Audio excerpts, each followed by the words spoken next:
Esengo mingi na bayimbo kanyoso bapesa biso confiance na kwanda émission na bino bolingaka mingi pona mboka ya bayimboka pona mboka na bakatango isote kawele lili ya libanki na sali kasa tala esengo na ngani etondi na kokacha mimbebu na ngai na tina komo abino lisusu mokolo lelo na émission ya yambo na 2022 o esenga kina biso te bakosala banalize ya kitoko pe koluka kosala parcours o ekoza la parcours moko essentiel ya kitoko mingi koleka to fongola émission na biso na mambi oyo to uti koleka na yango na ngumba République démocratique du Congo ya koyeba solo to uti wapi to kokenda wapi na mokili soki rétrospective oyebi kosala rétrospective te oyebi kosala kozonga sima te po sauter examen moi passe mingi alors esengaki na biso koluka moto ya sengeli o ya bwani atokoka bwani na tina etali mboka na boke binyoso ninga lobaka tango sote kawele lili ya libanki na sali kasa tokotala bango na songe ya nzete po to mona makambo so bakosala congolais azo souffrir congolais kolela pasi eleki mingi bato babi te congolais alinganaka te balingana te congolais bolingo eza te entre bango me ngala yesa bino te congolais pasi eleki mingi telema pasi eleki congolais moye ata moninga na ye na miso eyali te moye pa ede moninga na ye ezali te wana réponse na ye sino congolais alingaka moninga na ye congolais botika koni kola ba congolais lelo tokosolola penza tokobandana liboso na makambu eleki na oto kokenda bokotuna ngai tokosolola nani lelo toyambi mwana mboka Fiyundu Ndoboni oyo azali bongo acteur politique azali bongo autorité morale ya Orange parti cher ya mwana mboka Fiyundu Ndoboni oyo pazali architecte professionnel kolobate bato bako contrôler penza makambo etali mboka na bokebi nyonso na yambi mwana mboka matondo mingi nayo matoni papa Charles esengo mingi po lelo na kanisa te moko na ngai ya émission lelo exala émission moko na ba bénédiction ebele poza pe mosala na nzambe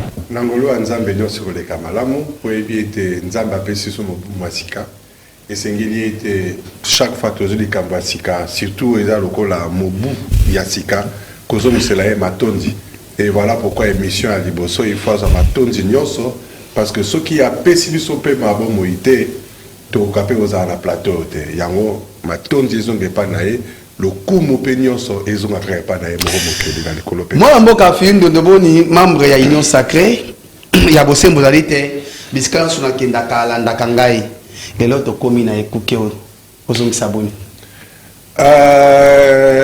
plateau place to komi plateau ya félicitations félicitations je crois que Mbarasi matin to kutanaki na menasaki bino makasi pour dire que avec l'âge et tout ça il fallait pas boza ba condition wana et puis na bino ke Mbarasi maso obenga bozaka wana oyate alors lelo naza esengo mona que en tout cas c'est bon quoi il y a un grand changement na koti na chaîne na Monique mbongwa neza solo et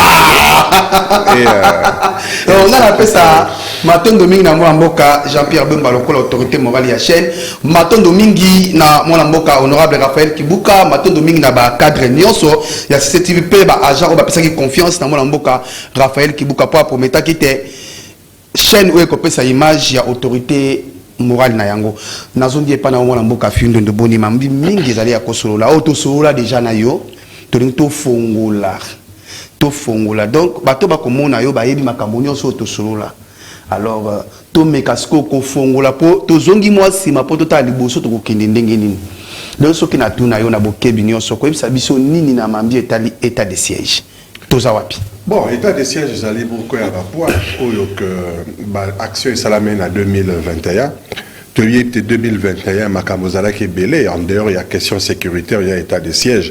Nous avons rappelé là, nous Makambo et c'est passé dans Mobu, sur le plan politique, tout le monde qui était après consultation à Mokondiambo, Félix Antoine Tshisekedi, na fin 2020, et na début de l'année, dans cette consultation, que Union Sacrée, et Botamaki, P coalition FCC chez Silaki, gouvernement Libossé, mais il y a Union Sacrée, c'est mettre en place en 2021.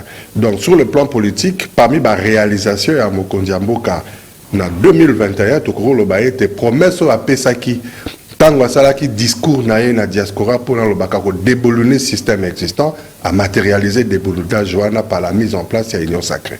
Donc sur le plan politique déjà il y a un acquis au Salamake. Sur le plan sécuritaire, situation à est des années de Makambo tellement makasi Mokondiambo a levé option, il y a qu'à mettre en place état de siège. Il y a un monde motuna na place ces années. État de siège aujourd'hui tu en as plus ou moins 7 mois.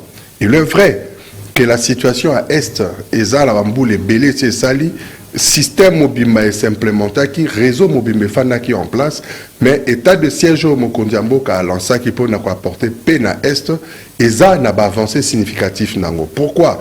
Parce que Babisika mususu batubandeze kokomate lelo bakomi kokoma. Banzela mususu batubanda olekate lelo bazali koleka. Chaque jour.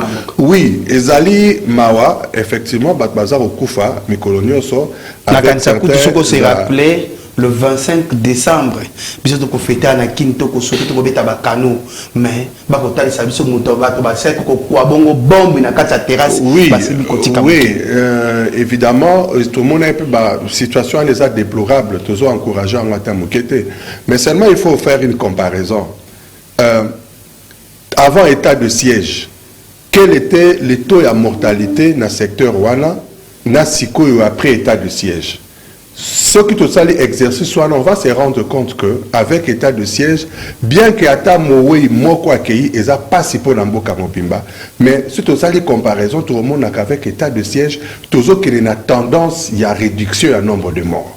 Donc, je veux pas dire c'est déjà avancé parce que ata mutomoka koufi, ils a déjà aidé. Donc, nombre à Mawa, ils ont raté, Mokomi Balé, ils ont raté Koufi. Mais du moins, Naza Kolobaete, ils ont avancé significative. Moke, ils ont Kita, P, guerre, Wana et aussi la Nyonso, parce que état de siège, ils ont bateau, Basala, stratégie militaire, plan de guerre, Biloko Nyonso, Wana, état de siège, ils ont solution ultime. Parce que, avec état de siège, ils vont permettre armée avec deux fois la police et ça l'intervention directe sans présence à la civile. Avec restriction sur ces alités pour éliminer effectivement, pour éloigner Munguna na souffrance à apporter les populations. Donc au stade actuel, ils ont avancé significative, il faut repérer ça le sous-mois temps parce que guerre au et Sali Bamboul est belé plus de 20 ans. Donc en 7 mois les lots. Je pense qu'avec résultat, ils ont déjà dans Mokolaleo, ils ont déjà avancé Moko Malonga. La collaboration Oyo et Popé ça passe bato nyonso o bakumina ko bobangi makasi kolobate mwana mboka Félix Tshisekedi Tshisekedi akoka kisolo bongote kotia kondima collaboration na ba Uganda o basi kokota pe lisusu ya passe mingi oyo komona ngo kwa ndeti moi gênant na la police. Non, est-ce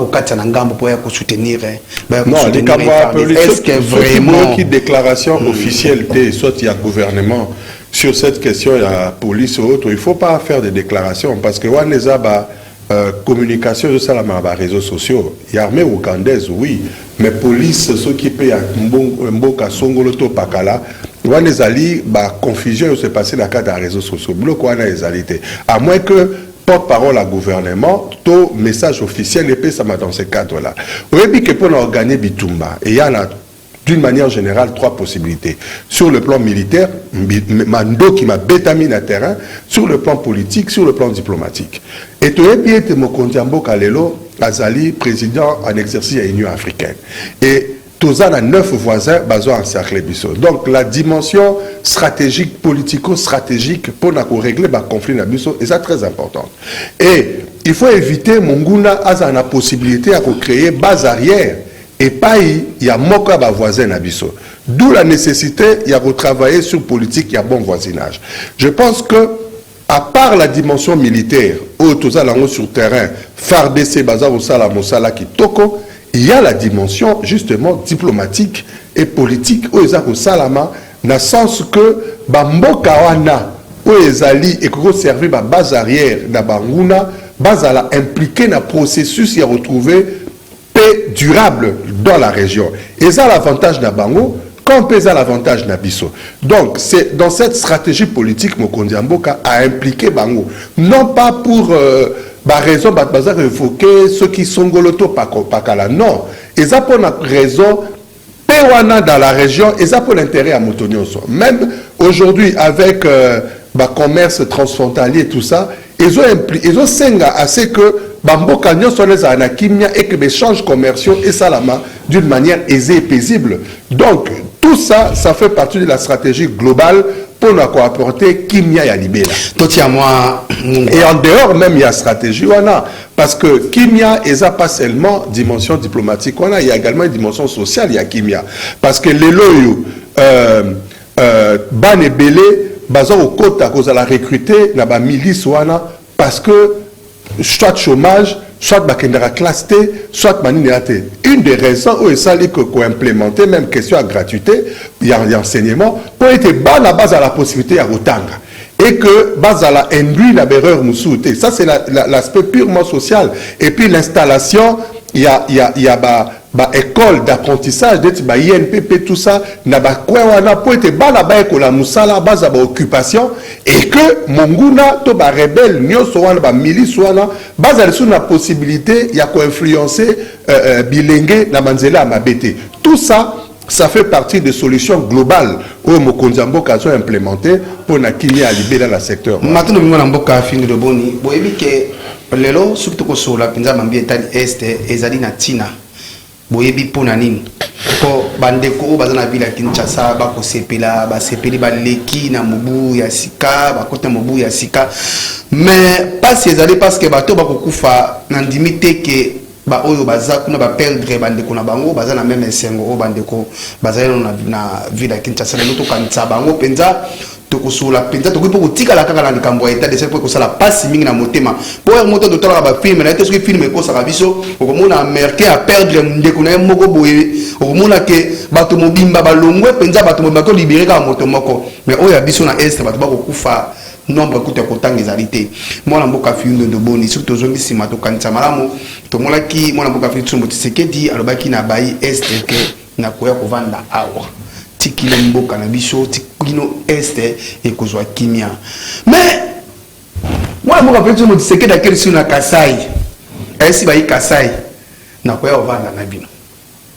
voilà mboka siko bato bazai kuna na este o bande kozela Félix Tshisekedi po kovanda kuna este kozwa kimia ba yo ki lisusu kuna na Kasai ke ayebisi bango na okende kovanda kuna non moi ça ndumbate non kofanda Mokonzamboka eza à plusieurs types et ya kofanda physique comme kofanda na ndenge ya koza la tension permanente sur ba makamzo concerné est ça peut aussi avoir ce sens là c'est-à-dire na kofanda na bino d'une manière régulière permanente votre question est sur la table de manière à ce que ce soit des solutions durables donc ça dépend de l'engeni ni yo orienté dire ya Mokonzamboka aza Mokonzamboka nyonso il est vrai qu'il y a un épineux problème na est à Kena Goma afandi 3 semaines à Tamboli mo bamboka wana nyonso ya est depuis azwa Mokonzamboka aza na pouvoir asi à est plusieurs fois mais dernièrement l'année dernière afandi kuna 3 semaines pour na ko identifier ba vrai problème et c'est à l'issue de ces jours na est que décision état de siège parce que à Monaki effectivement qu'il y a des problèmes il faut à la régler rien que par cette décision état de siège alors Tangu à ça l'évaluation à un certain moment d'autres options vont être levées soit à Okenelisu Kuna ou bien s'occuper Nini mais du moins la question est prise en charge par Yemoko Mokonzamboka le commandant suprême parce que jour après jour Azako Landa à la seconde près la situation à est. Ce qui a lobby que à Kofan Nana Batuya Kasai, ce n'est pas une mauvaise chose. C'est pour dire qu'avec toutes les préoccupations, Kassaïen va présenter Mokonzamboka et vous avez la présent dans sa tête et que peut-être à Rolunga Azana résidence Kuna ou peut-être à Rosala Makamboza, tout dépend de la contexte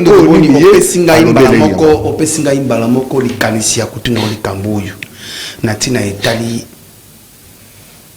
présidence wana conseil wana ba conseiller to yasko na mo actualité makambuko le kanangonga ye mona mboka findo de boni bo tekna ba rassemblement boye botamboli na Félix Tshisekedi aujourd'hui Félix Tshisekedi président de la République ba IDPS balobi cette fois-ci ba na palais de la nation pour nous tika mimona ba contre ba conseiller ba diaspora oyo lelo yo ba koti Félix Tshisekedi na erreur tandis que bango ba prometaki misala kilo lelo misala komona na te mais ngai peto na tena miso akawelo lirende na ko pesa bango raison kotala te bino ni oso bato bozala kina Félix Tshisekedi elongo botamoli mingi bozali banda na ebite zali stratégie tout. Non, les regards à Mokonzambo qui est différent, les regards à Batunyon sont. On est tant l'équipe nationale et que dernièrement là et que stage, je suivi l'entraîneur à l'objet que à refaire jouer bah joueur Nyonso pendant un certain temps pour une performance des uns et des autres. Ce n'est qu'à la fin à quoi identifier la meilleure pour ça là une forte équipe et leur permettre de choses à la qualifier. Donc tu comprends que mais en dernier moment na pouvoir mandaté 5 ans 3 ans déjà yango ba formé effectivement Mokonzambo a eu 3 ans, 3 ans, 2 ans, coalition FCC Cash, où il créa Kibiso Moa Retard Monene, 1 année à Union Sacrée, il a eu le temps d'observer tout le monde. Je pense que 2 ans où Etikali a 2 ans à capitalisation, Mokonzambo c'est lui qui a le regard le plus large sur chaque individu et sur chaque personne.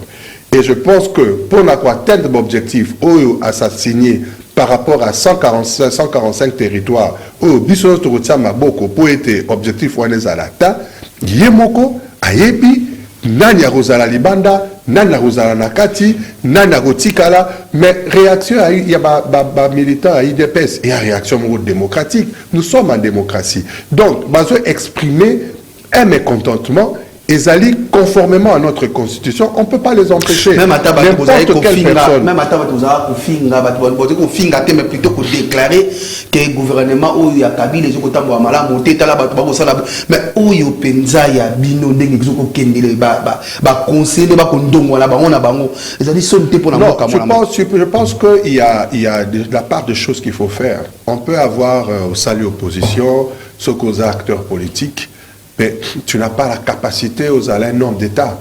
Un homme d'État a des attitudes, a un discours, a une présentation, a un langage, a des choses qu'il dit et des choses qu'il ne peut pas dire. C'est un homme d'État. Un homme d'État, ils allaient refléter l'image en Boka. Ils allaient refléter grandeur, toute dignité en Boka. Un homme d'État, il y a même des fréquentations où il faut qu'il ne les sous-soute. Vous comprenez? Donc je pense qu'au stade actuel, chaque personne Azuma Ngolu, il y a na mikolo ba pesa moi responsabilité azala homme d'État, il faut prendre conscience dans tout ça. Un homme d'État qui est au service de la population, qui est au service de la nation. Au fandi wana pona yote, aux ali moumbu ya population pona régler ba problème de la population. Et ça ba problème na yo ezali secondaire par rapport à problème de la population. Un homme d'État, tu n'es pas arrogant. On dit l'attitude de Mokonzamboka, il écoute, il a toujours son sourire, il est respectueux vis-à-vis de tout le monde. Un homme d'État n'est pas un arrogant. Un homme d'État ne minimise pas l'autre citoyen, quelle que soit sa fonction. Moutounion son fonction nae azali utile na musala za osala. Il faut valoriser yango. Un homme d'État ne méprise pas l'autre. Alors, quand tu vois que Moutou Oyo Azana identité à homme d'État, à mépriser l'autre, à considérer l'autre, là c'est un problème maintenant d'éducation. Voilà maintenant, c'est commis un problème d'éducation. Parce que, Batebele, il faut qu'on se le dise, ils ont un sérieux problème d'éducation par rapport à leur comportement, leurs attitudes. Et ça, c'est une question que Moto na Moto, Azan a besoin de s'engager dans la politique, à ça un effort. Pour être le minimum, il y a valeur wana, éducative, autre, développer en haut. Sinon, tu n'es pas digne d'être un homme d'État. Merci Moulamboka Flinde de Boni. Motuna na lingina tuna yo sikawa. Tolandi na bukebi nyonso. Ndenge musi komanyola ko talisa te bilo comme sous la question il y a éducation. Alors na koloba boy. Lelo parce que avec comme marambo mususu pour bino temps bozo 2023 beaucoup bimalisu na 2023 ba surprise pesale donc to ba na weza les présents film de Boni ngala yebi yo kala na marambo ensemble ma oyo beaucoup ndi makasi ko lo ba solo ete bozali pena ba pion o le loso to bina ba équipe nationale ya lo ba série ba kambo ba trésor loi banane na mwa ngonga etikali mokie soki bokoti te to bokoti na ngonga etikali ya inane est-ce que bondu ko ndimisa make beaucoup changer mémoire bato banda ko kantila bino lelo baza tuna makanisi wana te boko ko zongisa penza musuni wana na makila. Ce qui est vrai 2021 c'est une année difficile. Les 3 années passées c'était très difficile, mais 2022 c'est une année où que le défi, les exploits et les succès de chacun pourront être possibles. Pourquoi? Parce que pour atteindre l'objectif, Mokondamboka s'était assigné certains, pour atteindre le résultat, il s'était assigné certains objectifs. Parmi ces objectifs, il faut créer cadre EOPC revenu, recettes.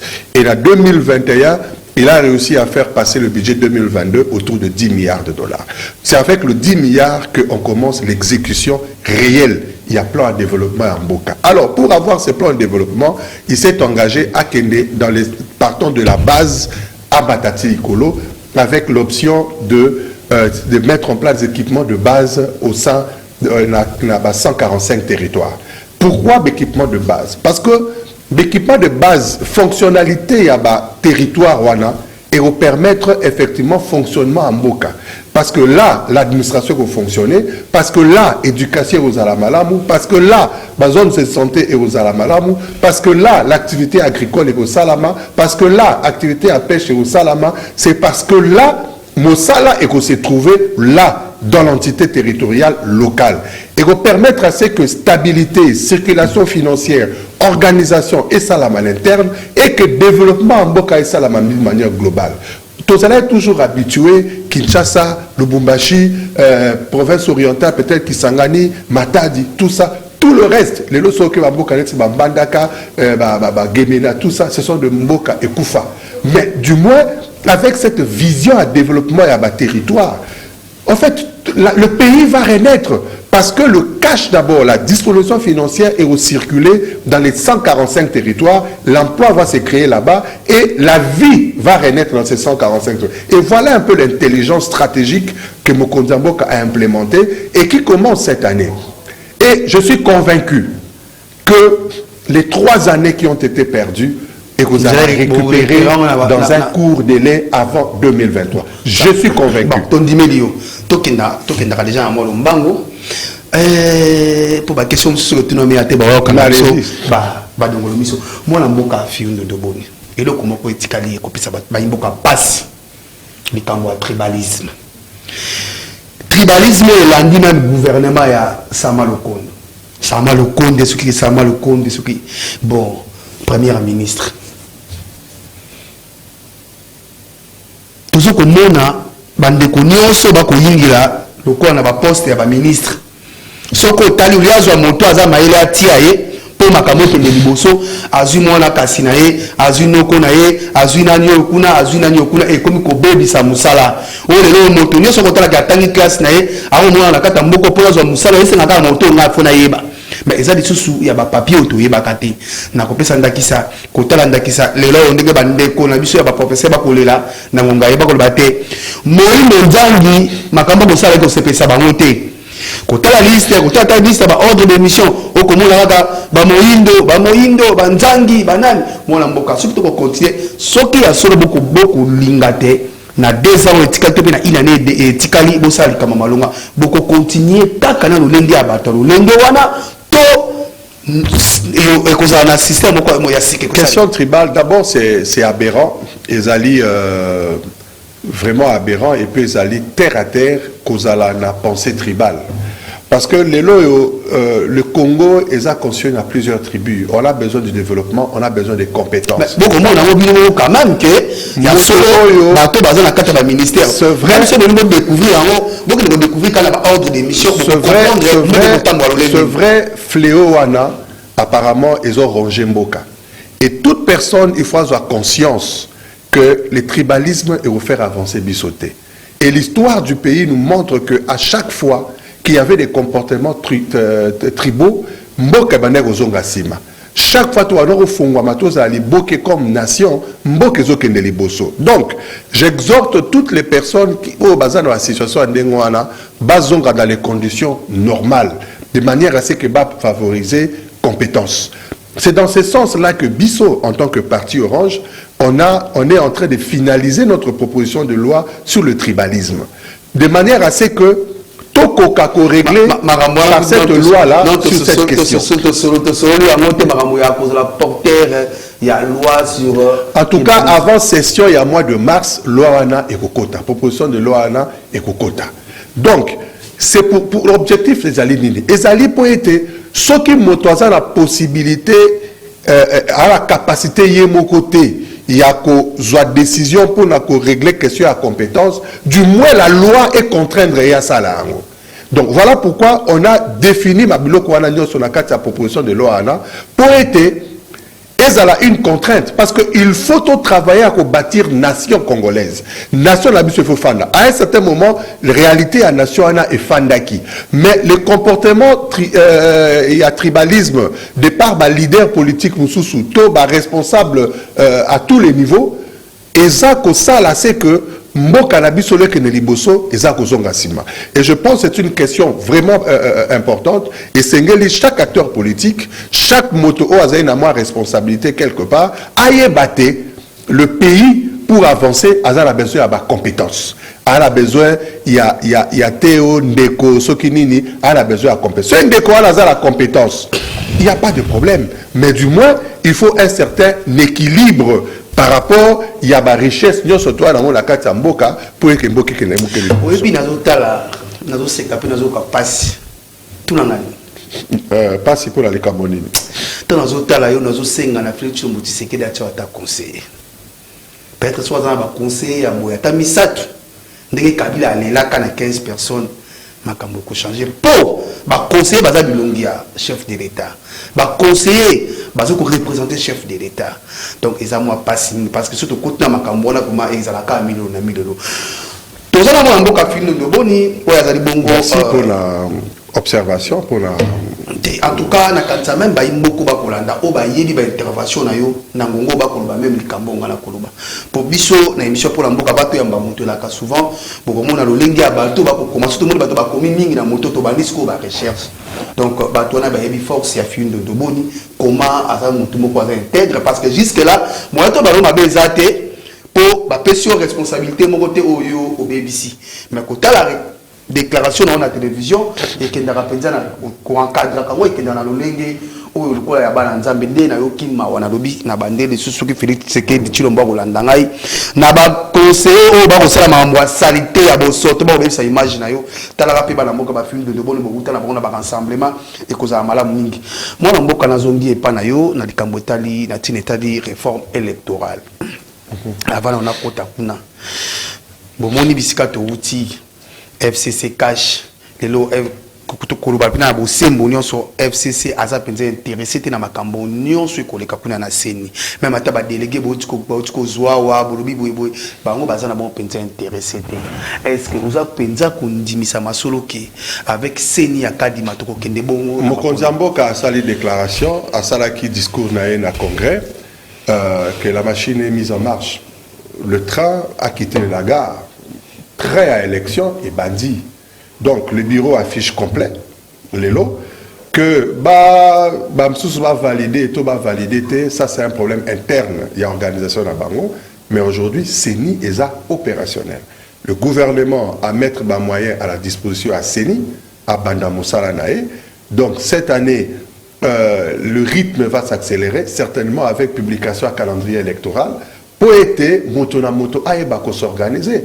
Mon Kondiambo Kalobia on a congrès que en 2023 nous irons aux élections. Que Batouba s'est trompé, on va aller aux élections. Et ce qui fait que moto na moto il faut s'organiser. Donc pour moi, je donne beaucoup de chances à cette équipe il y a CENI parce que d'abord la personne qui pilote il a toutes les compétences possibles et de confession religieuse, toutes confondues, personne n'a refusé sa compétence locale animateur de cette organisation. Parce que donc, même na tango ananga bato mingi baki na kata société civile bato na nyo surtout ba Gérard Bisambu ba Jérôme tout ceci baza lelo na kati ya lokola ba délégué na gouvernement ya Takma mais si konga na tuni yo ozo kondimisa mapenzi na musala ya kadima ke musala ya kadima ke ça makitoko. Non, il a l'obligation ya osala musala na kitoko. Et à question on dit maté ce qui a sala ou a salaté a l'obligation conformément à la loi à organiser les élections crédibles et transparentes. C'est une obligation. Communication na MAB déjà parcours à communication na kitoko côté ba kadima ba ribe ba communication ba travailler ezoko yeba na là ce n'est pas votre problème pour l'instant. Certainement, à Zosala, une organisation interne, à un certain moment, les choses seront rendues claires, feuille de route vous allez publier, Makamounot vous allez clair. C'est en fonction de ça que les choses vont aller. Bureau Naé, tout à l'affiché complet, il n'y a même pas un mois. Donc, il faut lui laisser le temps de s'organiser à Kende. Donc, dernièrement, Koutanena, Premier ministre, il y a certainement APC, éléments à question budgétaire et autres. Tout ça, ce sont des éléments préparatoires et vont permettre à ça efficacement Moussala Naé. Au stade actuel, moi je confie, je foi en cette structure, il y a CENI, que à Moussala Naé correctement, parce qu'il a l'obligation de délivrer au peuple congolais selon vision à Mokondiamboka ou à Prometaki que tu as une élection transparente et crédible dans Mboka Nabiso et que tu as une plainte de Salama qui a une élection en 2018 et que Makambe Salama d'une manière normale comme le Mboka ne se fonctionne pas. Donc je pense que Azan a toutes les compétences qu'il faut à Salamoussala Ana comme il se doit. Ah, Baramboka. Naoulela. Maya misu kutana ngata na kutana na sima bayi est. Pasi na motema, pasi na motema, pasi na motema. Bayi mboka boba ko ingela est ba ko souffrir na ko partager na bino motema na ngai ensemble. Mais nyoso to ko souliza kala pona solution ezwamo. Mona mboka Félix Motisekedi na ko lancer appel boa kaka miso. Talaka bato oyo ou na ba bazai ko raisonner ndenge ni lobo za wapi mais ka pe ko zongisa miso na osima tala na kanisa makanisa ya malamu tala bato na sima po mboka ko kena na kokufa mo na mboka Félix Motisekedi na zonge pa na mo na mboka Findo Ndoboni ko ba boni na mambi etali est pardon social ya peuple bolimbisi effectivement social ya peuple population kino lelo oyebi ba siloga mususu mutayo kyango ils ont quoi dans nos liens mais tant que que baola mbaso socio mundi lesi otondi okali agwa socio ndenge ezalaka ezagu o bat bayokaki tant Félix Motisekedi azwaki bokonzi social état de droit yoka ba mongo kitoko donc population trop sire na social ya peuple état de droit le population ko kufa le baninga ba ko beta masolo ya minene biso to beta masolo ya ba shisha. Mais il est vrai que Mboka et Kota qui n'a les boulots moro penza à Molaï. Mboka et Dindaki n'a les boulots moro Molaï en termes de retard, tout ça qui. Et que, qui les bosso, faciliter, qu'on réduire retard, voilà, penza dans l'engue longobanité. C'était des solutions apparentes que Banoko a apportées pour Mboka. Et alors, là, bozana tono et toboki maeza kubima olebo bloquer source bozana bamba mabulu donc bozo solution définitive le lo Mokondiamboka Félix Antoine Tshisekedi a besoin de la solution définitive et permettre Mboka et se décoller comme il se doit.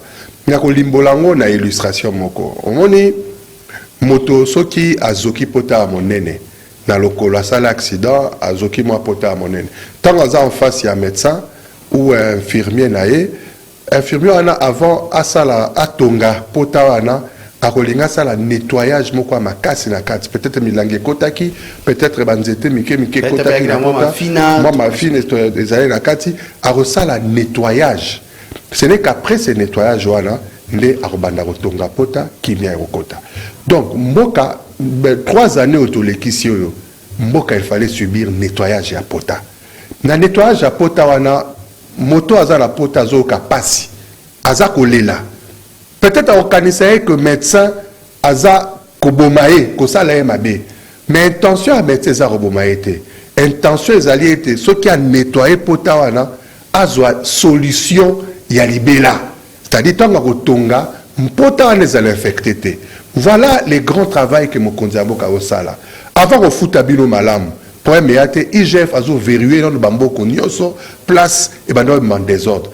Bato bazali na facilité à komona bambongo etambola mbongo yibami motasu mo ba million na ko bois kango dans un coin. Vous avez l'impression que mbonka ezo kende liboso ezo mbongo ezo monana. Mais en réalité cette distribution là eza ko bomba davantage mboka. Or circuit à dépense ya mboka, il faut aller un circuit fermé dans le sens que mbongo ba revenu et koti place les autres mais foot la bateau yebani et puis ezako zonga pour être cercle wana et permettre le développement en Mboka Mobimba d'une manière équilibrée et équitable. C'était ça, c'est ça la vision du chef de l'État. Alors, Tonio Soto l'équipe Bazar la passe. Il est vrai. Personnellement, je suis conscient et bien sûr pour sentir environnement social comment ils allaient tendus. Mais l'objectif final, ils allaient été Mboka et Fongwamaï s'est développé. 2022 est allé une année du développement, une année de relance des activités. Et ça sur le plan social, et ça sur le plan politique, côté Baramba élection ou sécuritaire. 2022, Torokene avec une vitesse, il y a TGV, pour récupérer les 3 années perdues. Parce que il faut absolument, Kondiamboka, orientation, instruction avec la vision, il y a travail sur le territoire, conviction, ma casse y était, résultat et comme parce que le plan tel que mis en place et qu'on permettrait absolument chaque Congolais à se retrouver. Non pas Congolais Moko, Tomi Balé, mais Congolais Nyonso, même au Azali na Congo profond, Azala à mesure il y a se retrouver.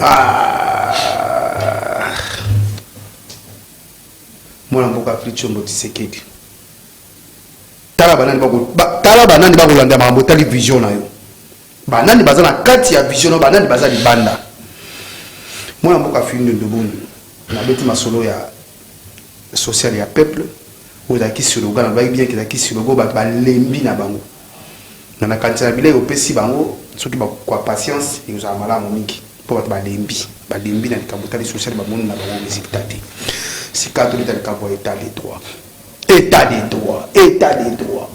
Mais le soir, petit, Batali, moi, la mboka Félix Chilombo Tshisekedi, Antoine, on met sur l'état des droits, parce qu'on a Vital Kamerhe na kati ya prison. Parce qu'on a Daniel Massarou na kati ya prison, on a Jamal na kati ya prison, on a Willy Bakonga na kati ya prison. Parce qu'on a Tony Longondo na kati ya prison. On a bateau mosus, on a Libano, on a déjà que tala bateau bazaliao. L'objet que les atouts na juste ça limbeba. Mais le état des droits a une signification mon côté. Pour batona nyoso bazali banda. Na éviter état des droits on tikalia bangungi, tout tikalia bato FCC. Non, état des droits ezali karaté que sepela romon na bato na pas prison.